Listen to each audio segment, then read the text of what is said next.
রাজধানী ঢাকা সহ দেশের বিভিন্ন এলাকায় ভূমিকম্প অনুভূত হয়েছে। দুপুর 1:45টার দিকে এই ভূমিকম্প অনুভূত হয়। মাই আর্থকোয়েক অ্যালার্টের তথ্য অনুযায়ী শুক্রবার দুপুর 1:52 এই ভূমিকম্প আঘাত হানে। রিক্টার স্কেলে এর মাত্রা ছিল 5.3। ভূমিকম্পের উৎপত্তিস্থল সাতক্ষীরার আশাশুনি। মার্কিন ভূতত্ত্ব পর্যবেক্ষণকারী সংস্থার দেওয়া তথ্য অনুযায়ী রিক্টার স্কেলে কম্পনের মাত্রা ছিল 5.3। কেন্দ্রস্থল মাটি থেকে 9.8 কিলোমিটার গভীরে। তবে ভারতের ভূতত্ত্ব পর্যবেক্ষণ সংস্থা জানিয়েছে কম্পনের মাত্রা ছিল 5.5। ভূমিকম্পের সাতক্ষীরায় মানুষ শক্ত ঝাঁকুনি অনুভব করেছেন বলে জানা গেছে। মসজিদে নামাজ পড়তে যাওয়া অনেকে আতঙ্কিত হয়ে মসজিদ থেকে বের হয়ে যান। চলতি ফেব্রুয়ারি মাসের প্রথম 26 দিনে এটি নিয়ে দেশে অন্তত 8 বার ভূমিকম্প অনুভূত হয়েছে। নরসিংদীর মাধবদীতে ধর্ষণের বিচার চাওয়ায় বাবার কাছ থেকে অপহরণের পর পুনরায় গণধর্ষণ শেষে এক কিশোরীকে হত্যার অভিযোগ উঠেছে। এই ঘটনায় 5 জনকে গ্রেফতার করেছে পুলিশ। তবে মূল অভিযুক্ত নুরা রয়ে গেছে পুলিশের ধরাছোঁয়ার বাইরে। এই ঘটনায় বৃহস্পতিবার রাতে নিহত কিশোরীর মা ফাহিমা বেগম বাদী হয়ে মাধবদী থানায় মামলা দায়ের করেন। শুক্রবার সকাল পর্যন্ত জেলা বিভিন্ন স্থানে অভিযান চালিয়ে মোট 5 জনকে গ্রেফতার করা হয়। গ্রেফতার ব্যক্তিরা হল মহিষাসুর ইউনিয়ন বিএনপির সহসভাপতি আহমদ আলী দেওয়ান, তার ছেলে ইমরান দেওয়ান, ধর্ষক নুরার চাচাতো ভাই মোহাম্মদ আয়ুব, এবায়তুল্লাহ, হোসেন বাজার এলাকার গাফফার। গত 15 দিন আগে নুরার নেতৃত্বে 6 জন স্থানীয় সন্ত্রাসী কিশোরী আমেনাকে সংঘবদ্ধভাবে ধর্ষণ করে। এ ঘটনায় স্থানীয় সাবেক মেয়র ও ইউনিয়ন বিএনপির সহসভাপতি আহমদ আলী দেওয়ান থানায় অভিযোগ না করে বিচার করার দায়িত্ব নেন। তবে তিনি অপরাধীদের সাথে দফারফা করে মোটা অঙ্কের অর্থ আত্মসাৎ করেন এবং কোনো মীমাংসা না করেই ঘটনাটি ধামাচাপা দেন। ঘটনার বিচার না হওয়ায় অপরাধীরা আরও বেপরোয়া হয়ে ওঠে। 15 দিন পর বখাটে চক্রটি কিশোরী আমেনাকে তার বাবার সামনে থেকে ছিনিয়ে নিয়ে যায়। পরে তাকে পুনরায় গণধর্ষণের পর নির্মমভাবে হত্যা করে মহিষাসুরা ইউনিয়নের কোতালির চর দড়িকান্দির একটি সরিষা ক্ষেতে ফেলে রাখে। ঝিনাইদহের মহেশপুরে 4 বছরের শিশু তাবাসসুম হত্যার আসামি তাহেরের ফাঁসির দাবিতে মানববন্ধন হয়েছে। জুমার নামাজের পর তাবাসসুমের নিজ গ্রাম ভৈরবা বাজারে স্থানীয়রা এই কর্মসূচি পালন করেন। এতে বিভিন্ন শ্রেণী পেশার মানুষ অংশ নিয়ে দ্রুত বিচার ও সর্বোচ্চ শাস্তির দাবি জানান। পুলিশ জানিয়েছে হত্যাকাণ্ডের মূল আসামিকে গত রাতে কুষ্টিয়া থেকে গ্রেফতার করা হয়েছে। এর আগে বৃহস্পতিবার সকালে ঝিনাইদহের কালীগঞ্জ উপজেলার বাদুরগাছা গ্রামে অবস্থিত আব্দুল জব্বার মাধ্যমিক বিদ্যালয়ের সেপ্টিং ট্যাঙ্ক থেকে তাবাসসুমের বস্তাবন্দি লাশ উদ্ধার করা হয়। বুধবার বিকেল থেকে নিখোঁজ থাকার একদিন পর তার লাশ মেলে। নিহত তাবাসসুম মহেশপুর উপজেলা ভৈরবা এলাকার বাসিন্দা। তার বাবা স্থানীয় দর্জির দোকানে কর্মচারী। পরিবারটি বর্তমানে কালীগঞ্জের বারবাজার এলাকায় ভাড়া বাসায় থাকত।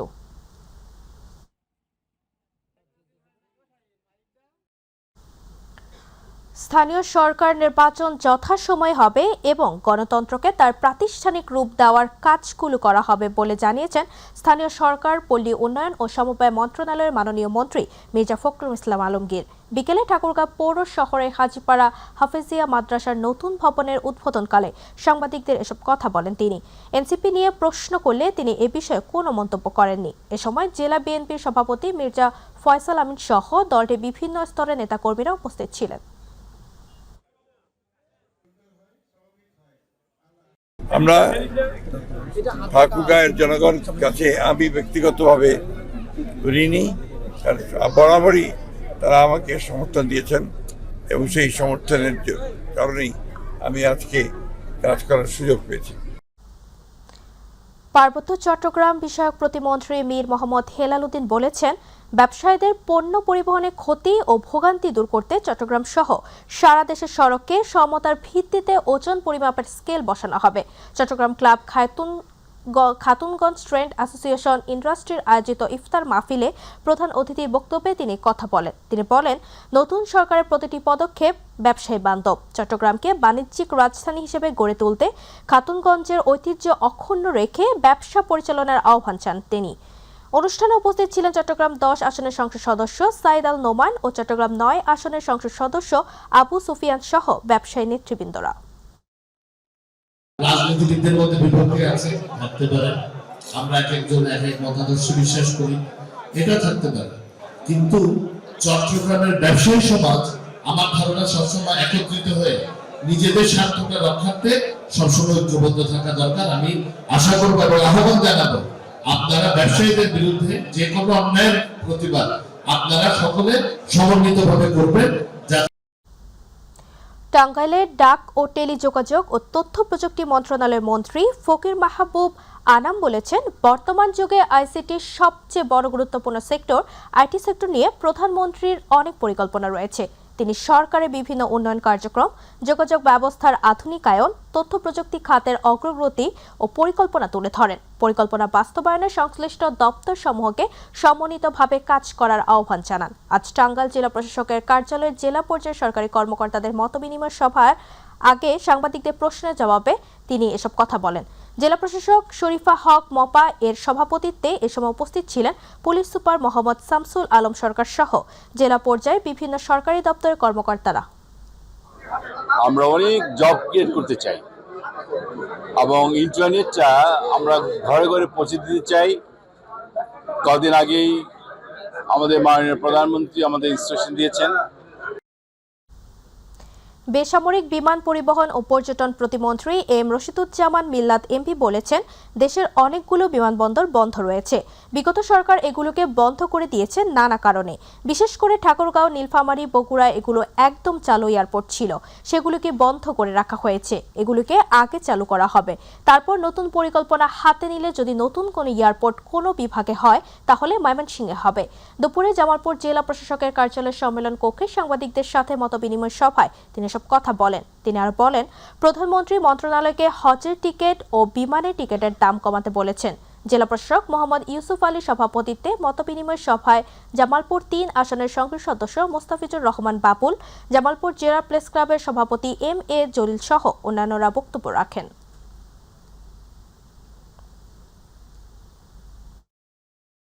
শ্রম ও কর্মসংস্থান মন্ত্রণালয় এবং প্রবাসী কল্যাণ ও বৈদেশিক কর্মসংস্থান মন্ত্রণালয়ের প্রতিমন্ত্রী নুরুল হক নূর বলেছেন, গণঅভ্যুত্থান পরবর্তী রাজনীতিতে দেশে মানুষ একটি পরিবর্তন চায়। মানুষের ওপর খবরদারির রাজনীতি কেউ চায় না। গণপ্রতিরোধের মাধ্যমে মানুষ তাদের পছন্দের প্রার্থীকে ভোট দিয়ে সংসদ সদস্য নির্বাচিত করেছেন। তাই নেতাকর্মীদের স্বভাব চরিত্র পরিবর্তন হলে স্থানীয় নির্বাচনেও দেশের জনগণ ভোটের মাধ্যমে জবাব দিবে। দুপুরে মাদারীপুরের মোস্তফাপুরে এক পথসভায় প্রধান অতিথি বক্তব্যে তিনি কথা বলেন। পটুয়াখালী ৩ আসনের সংসদ সদস্য নুরুল হক নূর আরও বলেন, বর্তমান সরকার প্রত্যেকটি উপজেলায় খাল খননের জন্য তালিকা চেয়েছে। খাল খননের মাধ্যমে ফসল বাড়ানোর উদ্যোগ নেওয়া হয়েছে। ফ্যামিলি কার্ড ও কৃষক দিয়ে মানুষের পাশে দাঁড়ানোর চেষ্টা করছে সরকার। তো এখন জাতীয় নির্বাচনে আপনাদের দল থেকে কেউ এমপি হয়েছে, মন্ত্রী হয়েছে, তাহলে আপনাদের স্বভাব চরিত্র যদি পরিবর্তন হয়, স্থানীয় নির্বাচনে কিন্তু মানুষ আবার সেটা একটা জবাব দেবে।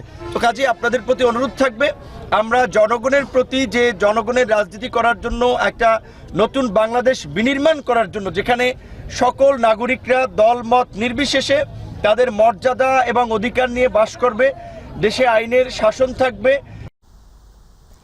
বাংলাদেশ জামায়াতে ইসলামীর সেক্রেটারি জেনারেল অধ্যাপক মিয়া গোলাম পরোয়ার নির্বাচনের আগে ও পরে সহিংসতার অভিযোগ তুলে সরকারের কঠোর ও নিরপেক্ষ নির্দেশনার দাবি জানিয়েছেন। তিনি বলেন, নির্বাচনের পর প্রত্যাশা ছিল নতুন গঠিত রাজনৈতিক এই সরকার সহিংসতা বন্ধে কাজ করবে, কিন্তু নির্বাচনের আগেও যেভাবে সহিংসতা হয়েছে ঠিক একইভাবে নির্বাচন পরবর্তী সময়েও ঘটেছে। আজ দুপুরে ময়মনসিংহ নগরীর তারেক স্মৃতি অডিটোরিয়ামে মহানগর জামায়াতে ইসলামের রুকুন সম্মেলনে প্রধান অতিথির বক্তব্যে তিনি সব কথা বলেন। জামায়াতের এই নেতা আরও বলেন, ভালো ও জনকল্যাণমূলক কাজে জামায়াত সরকারকে সহযোগিতা করবে, তবে অন্যায় ও জুলুমের প্রশ্নে তীব্র বিরোধিতা অব্যাহত রাখবে। সম্মেলনে মহানগর জামায়াতে আমির কামরুল আহসান এমরুলের সভাপতিত্বে কেন্দ্রীয় জেলা মহানগর নেতৃবৃন্দ বক্তব্য রাখেন। এ সময় জামায়াতের বিভিন্ন ইউনিটের পুরুষের পাশাপাশি নারী নেতাকর্মীরাও উপস্থিত ছিলেন। প্রতিদ্বন্দ্বী প্রার্থীরা যেখানে পরাজিত, সেখানেও অনেক সহিংসতা হয়েছে, মারামারি হয়েছে, হামলা হয়েছে, বাড়িঘরে আগুন দেওয়া হয়েছে।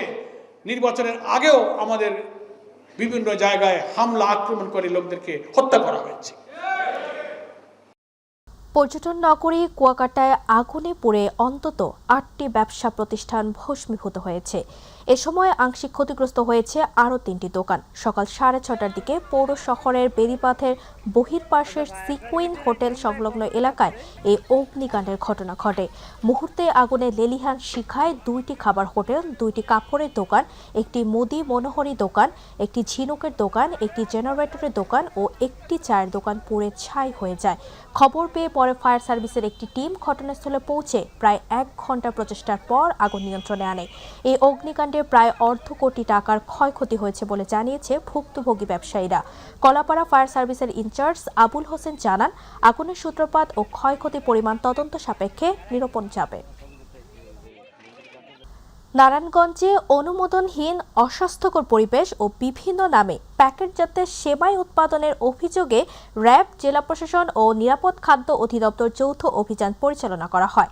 দুপুরে সদর উপজেলার শহীদনগর এলাকায় গ্রামীণ ও আনন্দ সেমাই কারখানায় জেলা প্রশাসনের নির্বাহী ম্যাজিস্ট্রেট শাহরিয়ার পারভেজ, র্যাব 11 আল মাসুদ খান, নিরাপদ খাদ্য অধিদপ্তরের কর্মকর্তা সুরাইয়া শামসুল নাহারের নেতৃত্বে অভিযানটি চালানো হয়। গ্রামীণ সেমাই কারখানা প্রতিষ্ঠানটি বিএসটিআই এর সিল ব্যবহার করলেও কোনো বৈধ অনুমোদনের কাগজপত্র দেখাতে পারেনি। একই সঙ্গে অস্বাস্থ্যকর পরিবেশে সেমাই উৎপাদনের প্রমাণ পাওয়া যায়। 1 লাখ টাকা জরিমানা ও উৎপাদনকৃত সেমাই জব্দ করা হয়। আনন্দ সেমাই কারখানার প্রতিষ্ঠানটির বিএসটিআই অনুমোদন থাকলেও নিয়ম বহির্ভূত ভঙ্গের অভিযোগে 25,000 টাকা জরিমানা করা হয়। এই অভিযান অব্যাহত থাকবে।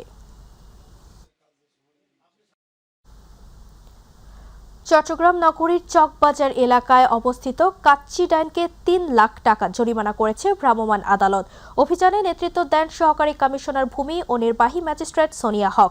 অভিযানের রান্নাঘর ও কাঁচামাল সংরক্ষণাগারে তেলাপোকা ও ইঁদুরের উপদ্রব, স্যাঁতস্যাঁতে ফ্লোরে খাদ্য উৎপাদন, ক্রয় রসিদ সংরক্ষণ না করা, খাদ্যকর্মীদের স্বাস্থ্য সনদ না থাকা এবং মাওয়া পণ্যে অসম্পূর্ণ লেবেলিং সহ নানা অনিয়ম পাওয়া যায়। এসব অপরাধে বাংলাদেশ নিরাপদ খাদ্য কর্তৃপক্ষ আইন 2013 এর 33 ধারায় প্রতিষ্ঠানটিকে 3 লাখ টাকা জরিমানা করে তা তাৎক্ষণিক আদায় করা হয়। অভিযানে নিরাপদ খাদ্য কর্তৃপক্ষ, চট্টগ্রাম সিটি কর্পোরেশন ও চকবাজার থানা সমন্বিতভাবে অংশ নেয়। জনস্বার্থে এ ধরনের অভিযান অব্যাহত থাকবে বলে জানানো হয়েছে। ঝিনাইদহের কালীগঞ্জে তুচ্ছ ঘটনাকে কেন্দ্র করে বিএনপির নেতাকর্মীদের মাঝে মারামারিতে 2 পুলিশ সদস্য সহ 10 জন আহত হয়েছে। শুক্রবার দুপুরে উপজেলা শহরের থানা মোড়ে এই ঘটনা ঘটে। পুলিশ ও স্থানীয়রা জানায়, দুপুরের দিকে ধানের শীষ প্রতীকের পরাজিত প্রার্থী রাশেদ খানের দলীয় কার্যালয়ে মহারাজপুর ইউনিয়নের বিএনপির কর্মীদের নিয়ে মিটিং চলছিল। সে সময় স্থানীয় বিএনপি নেতা মতি মিয়া ও পিন্টুর মধ্যে তর্ক বিতর্ক শুরু হয়। এরই এক পর্যায়ে 2 নেতার সমর্থকদের মধ্যে সংঘর্ষ বেঁধে যায়। এক পক্ষের ধাওয়া খেয়ে আরেক পক্ষ থানার ভেতরে ঢুকে পড়ে। সেখানেও দুপক্ষের মধ্যে সংঘর্ষ বেঁধে যায়। সংঘর্ষ থামাতে গেলে 2 পুলিশ কনস্টেবল সহ 10 বিএনপি নেতাকর্মী আহত হয়। এই ঘটনার পর থেকে 2 গ্রুপের লোকজনের মধ্যে টান উত্তেজনা বিরাজ করছে। এলাকায় অতিরিক্ত পুলিশ মোতায়েন করা হয়েছে। চট্টগ্রামে 1 সপ্তাহের ব্যবধানে কিছুটা কমেছে মুরগি ও ডিমের দাম। শুক্রবার নগরে বিভিন্ন বাজার ঘুরে দেখা গেছে, গেল সপ্তাহের তুলনায় কেজিতে 20 থেকে 30 টাকা কমেছে মুরগির দাম।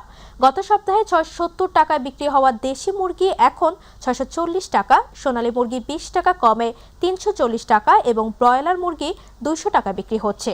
বিক্রেতারা বলছেন, সরবরাহ স্বাভাবিক থাকায় দাম কিছুটা কমেছে। অন্যদিকে শীতকালীন সবজির দাম কেজিতে 40 থেকে 50 টাকার মধ্যে স্থিতিশীল রয়েছে। তবে গ্রীষ্মকালীন সবজির সরবরাহ কম থাকায় দাম এখনও চড়া। ডজন প্রতি 5 টাকা কমে ডিম বিক্রি হচ্ছে 100 টাকায়। চট্টগ্রাম নগরীর পাহাড়তলী থানাধীন সাগরিকা এলাকায় দুর্বৃত্তের ছুরিকাঘাতে আকাশ দাস নামে এক যুবক নিহত হয়েছেন। গত রাতে বিটাক বাজার মোড়ে একটি কারখানার সামনে এই ঘটনা ঘটে। সহকর্মীরা জানান, কয়েক মাস আগে কারখানা শ্রমিকদের কাছে চাঁদা দাবি করেছিল একটি চক্র। আকাশ দাস প্রতিবাদ করায় তারা ক্ষুব্ধ ছিল। এর জের ধরেই এ হত্যাকাণ্ড ঘটেছে বলে অভিযোগ তাদের। নিহতের পরিবার জানায়, কর্মস্থলে যাওয়ার পথে সহকর্মীকে মারধর করতে দেখে এগিয়ে গেলে আকাশের মাথায় হেলমেট দিয়ে আঘাত করা হয় এবং এক পর্যায়ে ছুরিকাঘাত করা হয়। গুরুতর আহত অবস্থায় তাকে প্রথমে আল-আমিন হাসপাতালে এবং পরে চট্টগ্রাম মেডিকেল কলেজ হাসপাতালে নেওয়া হলে কর্তব্যরত চিকিৎসক তাকে মৃত ঘোষণা করেন।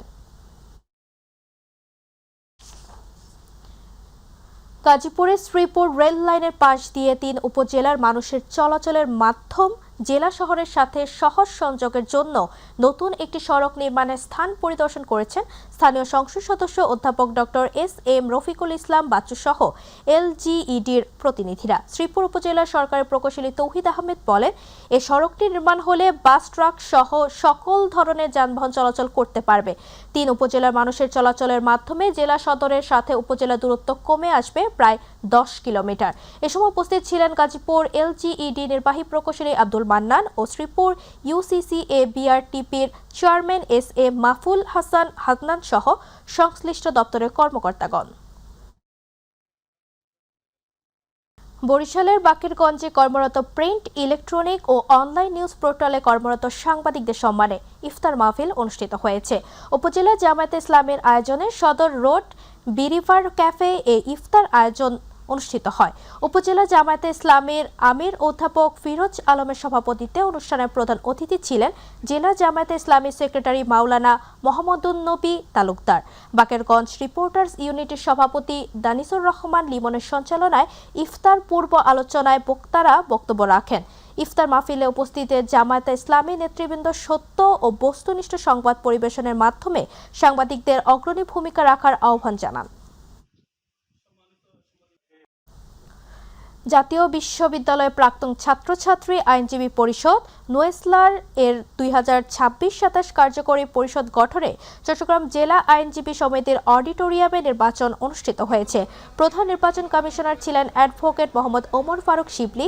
নির্বাচনে 36 জন প্রার্থী অংশ নেন এবং 28 জন ভোটারের সবাই ভোট প্রদান করেন। এতে 34 জন বিনা প্রতিদ্বন্দ্বিতায় নির্বাচিত হন।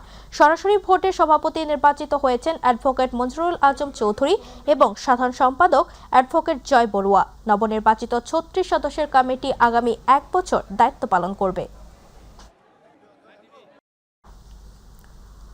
শ্রীগুরু সংঘের উদ্যোগে দোল পূর্ণিমা তিথি উপলক্ষে ঝালকাঠির নলছিটিতে 31তম বার্ষিক ও 24 প্রহর ব্যাপী শ্রী শ্রী তারক ব্রহ্ম মহানাম 5 দিন ব্যাপী যজ্ঞানুষ্ঠান শুরু হয়েছে। সকাল 11টায় এক বর্ণাঢ্য শোভাযাত্রা বের হয়ে শহরের গুরুত্বপূর্ণ সড়ক প্রদক্ষিণ শেষে একই স্থানে এসে শেষ হয়। সন্ধ্যা 7টা থেকে শুরু হবে 5 দিন ব্যাপী এই যজ্ঞানুষ্ঠানের মূল পরিবেশনা। আয়োজকরা জানান, ফাল্গুন মাসের পূর্ণিমা তিথিতে অত্যন্ত ভক্তি ও আনন্দের সাথে উদযাপিত হয় মহানাম যজ্ঞানুষ্ঠান, যা মূলত রাধা কৃষ্ণের প্রেম ও শ্রী চৈতন্যের আবির্ভাব দিবস হিসেবে পালন করা হয়। প্রতি বছর নলছিটি হরিসভা মন্দিরের আয়োজনে ও শ্রী গুরু সংঘের উদ্যোগে দোল উৎসব, আবির খেলা ও কীর্তন অনুষ্ঠিত হয়।